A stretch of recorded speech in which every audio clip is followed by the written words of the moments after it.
Welcome back to New Rockstars. I'm Erik Voss, and this is a breakdown of Hawkeye Episode 3, Echoes, which beautifully shifts perspective to Echo Maya Lopez, now confirmed to answer to a guy who probably crushes heads in car doors. Ugh. From Hawkeye's trick arrows to the clever camera work to the cryptic ways they make us say, Uncle! Say Uncle! There is so much to break down, so let's go back through this episode scene by scene for everything you might have missed. The episode opens with young Maya Lopez, I assume age 7 or so because their writing workbooks say grade 2. Darnell Bisa, who plays young Maya, looks significantly younger than the other kids in her class, which both makes us feel her intimidation while also hinting she's intellectually advanced for her age. 2007 is 5 years before the origin story flashback we saw for Kate Bishop, and even before Tony Stark became Iron Man in 2008-2009. This episode casts Maya as a parallel character to Kate, but with greater challenges in her journey as a similarly groomed child warrior. And by starting her path chronologically earlier, it casts Maya as a kind of soldier Kate could turn into if she sticks to the path her mom set out for her, but it also makes Maya a participant in a chapter of MCU history well underway before Tony Stark came out of that cave, as we also saw with Shang-Chi's backstory with the 10 rings. The camera work takes us inside of Maya's point of view as she reads her teacher's lips, at one point just showing the word words. But this girl is actually way ahead of us. She completed her worksheet where she wrote, games to play are solitaire and I spy, since she's often alone and has advanced observational skills. Also, she wants to learn how to play capoeira, that's the Brazilian martial arts style, showing this girl's ambition, and when we see adult Maya fighting later on, it seems like she's pretty well versed in it. Also, she writes she runs as fast as a dragon, and she even drew a pretty solid dragon on the worksheet. That puts adult Kate Bishop's doodles to shame. Speaking of dragons, Maya shadow puppets as a larger dragon head that eats the bird, or hawk, a shadow cast by her father, William Lopez, played by the amazing character actor Zahn McClarnon, whom you might know from his great roles in Westworld and Fargo, so many other things. You'll notice framed on her wall is a US Karate Semi-Finalist Achievement Award, meaning Maya's already fairly accomplished at this young age. And they talk about dragons. No, maybe they are, but dragons live in a different world.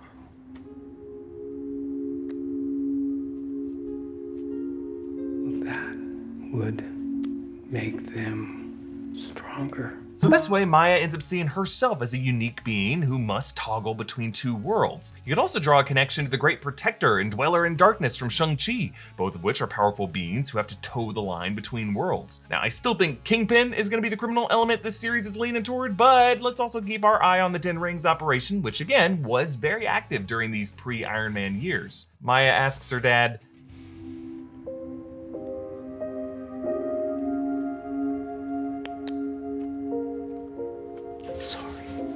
yeah, it's implied that William might be in some sudden financial trouble connected to his work with the tracksuits and uncle. It's just another parallel to Kate Bishop, whose father similarly faced some mysterious financial hardship followed by his departure, and instead the girl being groomed by a more nefarious mentor. And you'll notice William has a chest tattoo of triangles arranged in a sun pattern. Later on, as an adult, Echo gets that same pattern stitched into her leather jacket as a way to tribute him. Then at the Brooklyn Karate Academy, one kid gets thrown to the mat. Nothing in this scene calls attention to this, but the credits of this episode list this kid as Little Kazi, meaning Maya and Kazi knew each other as kids. Also, a second tracksuit exits the building, while obviously their boss is there. So I think this school might be a training ground for young recruits of Uncle's organization. You can actually see how that second tracksuit is leading the instructor of this class outside, almost as if to have a chat, maybe about which kids are showing promise. The camera work cleverly masks Maya's right foot behind her backpack to make her prosthetic foot more of a reveal. Then this Fisky moment.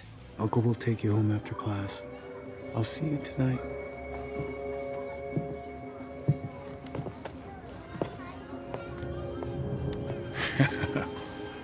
Yes, it definitely seems like Uncle is going to be revealed as Wilson Fisk Kingpin, at least going by the fact that Kingpin is the boss of the tracksuits and of Maya Lopez in the comics that the show is based on. Also, this show's references to a head of organized crime and the location of Lot New York Palace Hotel, which in Daredevil Season 3 is the same hotel that Fisk buys Also in this episode, Fat Man Auto Repair Shop, etc., etc. But in this specific shot, listen to the sound mixing. They give Uncle's footsteps heavier thuds compared to William's steps.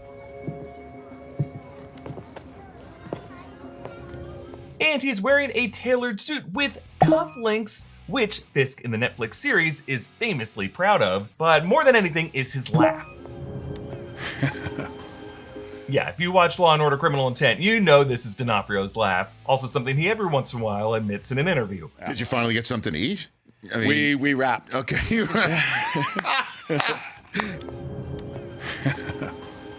Yes, that breathy, high-pitched chuckle, it just sounds to me like a possible younger 2007 era Wilson Fisk. So we got to adult Maya, Alaqua Cox, now in a boxing gym. I did look for signs whether this could be Fogwell's gym of Matt Murdock, but I don't know if this is even in New York because there's like an Illinois state champion sign back there. But then she pulls up to Fat Man Auto Repair, again, assuming Trust a Bro Moving Company is an in-joke with the tracksuits. Seems like a front that they might have named in honor of their own big boy Kingpin boss. Ronin slices his way through the tracksuits, a massacre shown in a long take from the outside in, just like his slaughter in Tokyo in Endgame. Though, we must ask, is this truly Clint? Or could Clint have actually inherited the Ronin assassin title, suit, and sword from a predecessor, who actually is this one here killing William Lopez, a predecessor like Jack Duquesne. And that could be why Jack wanted the Ronin sword so badly at that auction. Jacques Duquesne swordsman is Clint's past mentor in the comics, and this episode ends right before Clint turns to look at him. We will see,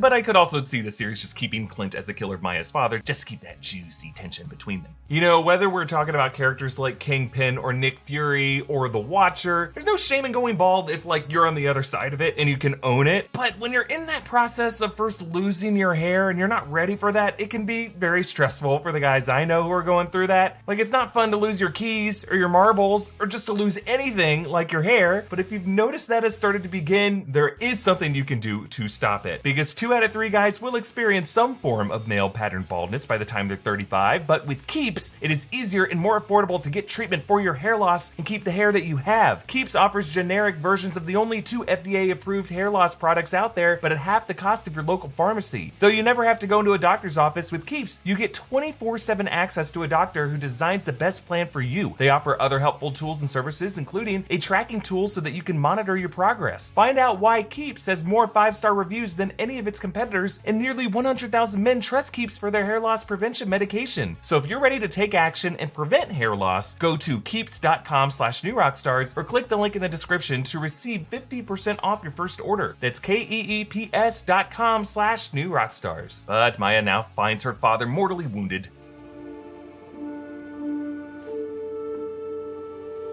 As in, fly away from this whole world of crime. Don't let the violence consume you. And he presses his bloody hand to her cheek, leaving a handprint face marking, just like Echo bears in the comics. This show rules! Then episode title logo, unlike last episode, features neither of the 2 arrows hitting the target in the A, as this episode is less about Kate and Clint, the archers, and more about Maya. Now, the location of the tracksuit's hideout is an abandoned K&B Toys warehouse, which in real life went bankrupt in 2009, and here in the post-apocalyptic MCU, there's no need for toys because children turn into dust and others turn into grown men who don't play with toys. You can see the tracksuit's Trust a Bro moving trucks parked out front, which actually, if you think about it, might be a good cover for them always saying bro. We're just quality our business, nothing suspicious. But they also have this tagline, smile, you're moving. Of course these bros would tell people to smile. Hey, sweetheart, I'm shoving your bed frame down fire escape and singing Imagine Dragons. You should smile more.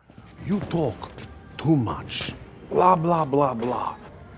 Maybe I rip out your throat. Now remember, it was night before, now it is morning, meaning the tracksuits must have spent several hours toying with Clint and Kate on those riding machines that played Jingle Bells, of course reminding Clint of the Christmas with his family that he is missing. There are signs around this warehouse for liquidation sale, but one behind Clint reads, "Nothing held back." Kind of an odd choice of words for everything must go. Actually, there's a similar poster later that underlines this with "when it's gone, it's gone." Just sounds like a pretty bleak sales push for toys during the the blip apocalypse. When things are gone, they're gone. Kate gives Tomas advice for the Imagine Dragons concert, again with the dragons this episode, and Maya, noticing Clint's hearing aid, cuts his hands free so that he can sign.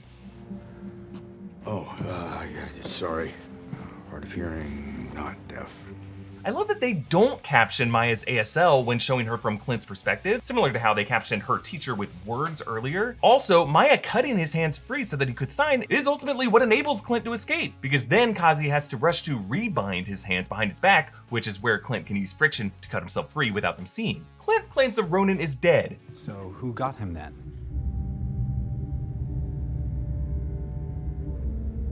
Yeah, Clint mouthed Natasha Romanoff, and he is telling a version of the truth here because he was on his violent path as the Ronin before Natasha found him and pulled him out of that life, effectively ending the Ronin's murder spree. After he breaks free, Clint hides among the empty toy stacks, making this the second time after Loki Episode 2 that MCU characters on Disney Plus have hid from each other in a disaster-adjacent store setting. It's almost like these broken toys are being re-shelved as merchandise to sell Disney Plus subscriptions. Am I reading too much into it? Clint pins Maya to the wall with 2 arrows, and then mid-jump, he slices an arrow past Kazi's ear to sever Kate's tape. Notice how this arrow and the other first few arrowheads are field tips, which are made for target practice, meaning that they're the least lethal penetrating arrowhead, just showing how Clint's objective here is to kill as few people as possible. All the stunts and specificity of Clint hitting the tracksuit's non-lethal zones, like their limbs, their shoulders, super impressive, especially Clint's no-look shot through the guy's hand, recalling his no-look strike on a Chitauri in the 2012 Avengers, but I do have to give credit to the background NPC. Yeah, you get that empty space. Now, outside, Kate wants to take the red Challenger, which is a lot like the car they drive in this chase sequence in the comics it's based on, but they subvert that instead with this Chrysler. Clint hotwires it. Let's go! Yes, more Christmas music. Here, the Dance of the Sugar Plum Fairy, which we hear later in the episode. And then when they bump the car, the track changes to Tripak, that's a Russian dance. Both of these songs from The Nutcracker, composed by Tchaikovsky, considered the most famous Russian composer. This Russian music scoring their escape from the Russian gang. Now, the amazing directors Bert and Bertie directed this episode, and they featured this 1-minute unedited rotating shot in the back seat of the car, which is a direct homage to Alfonso Cuarón's famous swivel shot during the car chase in Children of Men, one of my favorite shots in all of film. In that movie, they accomplished it by rigging a stunt car with a hole cut out of the roof with a camera hanging from the rigging above, which they may have also had to do here. At one point, you'll notice the camera switches to handheld as it moves out the backseat window to follow Kate outside the car, and you can see a lens flare from the sun, which might be where they concealed a cut. And we get to see all of Clint's trick arrows, the first of which is a putty arrow. The next one's less tricky, it's really just a RPG. If you look closely in that car, there is just one guy in it, the driver, but yeah, Kate Bishop probably killed that dude. Next, she fires a plunger arrow, which stays on the windshield of that car right until Clint needs it at the end of the scene. And then this wire release arrow that snares a bunch of Christmas trees to the truck. If you think of this in terms of comedic heightening, this is totally Home Alone, even with the Tchaikovsky music that John Williams totally ripped off for his score for Home Alone. And the bad guys are getting all sticky first, and then they get covered with Christmas decor. There's a reason we love this. Then Clint fires a Pimtech arrow at a normal arrow that Kate brings down, resizing it to be gigantic and somehow not destroying the suspension bridge. Of course, recalling Clint and Ant-Man's teamwork in Civil War, this arrowhead is stamped with the Pym logo, so Hank Pym himself must have engineered this and approved it. It glows blue, the color of the Pym resizing discs when they are set to grow mode. Like many of these goofy trick arrows, it just seems like all of Pymtech, contrasting Stark Tech, was really designed to be less lethal in general. And perhaps Hank Pym is now the chief armorer of this faction of the Avengers. Clint gives her a USB arrow, which we saw a version of when Clint fired an arrow with a computer virus into the helicarrier in the 2012 Avengers. We also saw the USB arrow in the What If episode when they downloaded the Zola virus via arrow. Yet when Kate fires this arrow, it just bounces off Ivan's chest. I mean, even a USB tip with that momentum probably should have impaled him a little bit. There's something about this guy. Like when he broke the car window glass with his bare fist, I just think this dude has been juicing on something. Then Kate and Clint together leap off the bridge and turn toward us, recreating Hawkeye's big move that Kate witnessed from the Battle of New York in the opening frame from the Fraction Aha comics. But here she grabs the bow, and they do this in tandem, swinging down, this time sharing the power move as co-equal Hawkeyes, which Clint verbalizes in the subway car. Oh, we gotta walk the dog. I'm not quite sure how long a dog can Call walk. yourself one of the world's greatest archers. Oh my God, you really think so? Probably should walk the dog. Been cooped up all day. Yes, they're still not properly communicating, and I love the poster behind them for family counseling, framing these two as their own kind of dysfunctional family unit. Another Rogerson musical billboard appears, tagline, "Every Avenger brought to life," which feels a little cruel, both for the dead Avengers like Natasha and Tony, also for the ones who are still alive like Clint. And then another heartbreaking scene. Clint gets a call from his son Nathaniel, to whom Clint says that he's gonna miss the Christmas movie marathon, but that hopefully he'll be there for ugly sweaters. So thinking about this, every day that goes by, Clint misses another pitch that one of his kids said at that dinner scene in episode 1. Nate wanted to do gingerbread houses, missed that. Now he's missing Lila's pitch of a movie marathon. And yeah, he's probably gonna miss Cooper's day. Ugly sweaters? Yeah, even more depressing when you consider that Clint spent 5 years of Christmases without his family. I'm not crying, you're crying. Kazi tells Maya, so Uncle didn't sanction their hunting of Ronin. If it is Kingpin, it would mean that he and the Ronin have a history and that he has specifically spent these past couple years hiding from the Ronin. Clint and Kate wait in Chinatown beside a sign reading Happy New Year 2020 something. Now there's a set photo angle of this that showed it was going to be 2025. That would have placed Hawkeye maybe in December 2024, or since really the Chinese New Year would be January 29th, 2025, maybe this sign is old and it's December 2025? I don't know. I've been burned trying to pin down timeline logic before in the MCU, and now with Hawkeye, there's some Marvel producers said this was 2 years after Endgame, which would put it like in Christmas 2025, but I don't know if that producer was really thinking about it like that. I just think that confusion is why they cover up the year now in this shot. In the diner, Kate says, My dad was fearless, and his whole life was about helping people. Was it? I mean, clearly Kate has some hero worship for her dad, who probably wasn't that great of a guy. Another parallel to Maya, whose dad was also working for a criminal network. Now, the directors place the camera directly between the characters that force the actors to stare directly into the lens, makes us feel a little awkward, uncomfortable. Wes Anderson likes to use this a lot. Jonathan Demme used it in Silence of the Lambs between Clarice and Hannibal, just as a way to force the actors to feel that discomfort as they're acting across from a machine instead of a person. Helps underscore the awkwardness here. Clint feels awkward as Kate probes about the Ronin and him being a role model, and Kate feels awkward that Clint is stonewalling her. Kate doodles a costume redesign with a huge H on the forehead, like Hawkeye's look in the comics. Hawkeye scoffs, but his scar with a bandage on his forehead does take the shape of an H. Kate brainstorms names for the dog using names of famous pizza chains. Little Caesar. Dogfather. Sir Dog of Pizza. Pizza Dog. Clint talks about the tracksuit organization. They started small, but grew. There's the guy at the top. He'll do anything to grow the operation. I thought Maya was the boss. No, there's someone above Maya.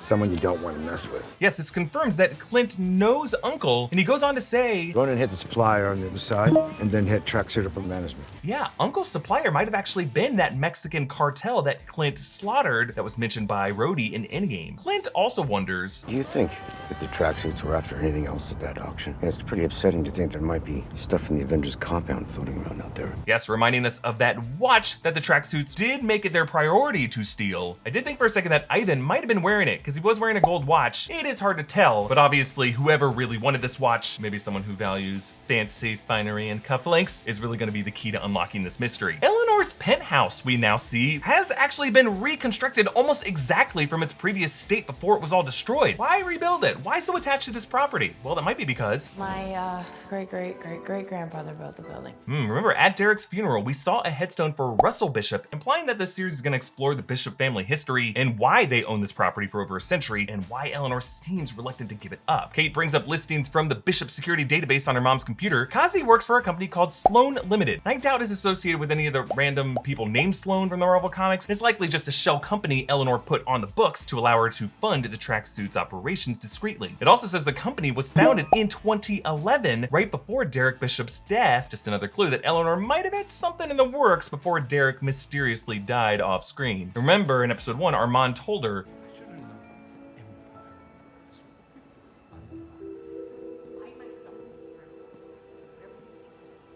I've got powerful friends too.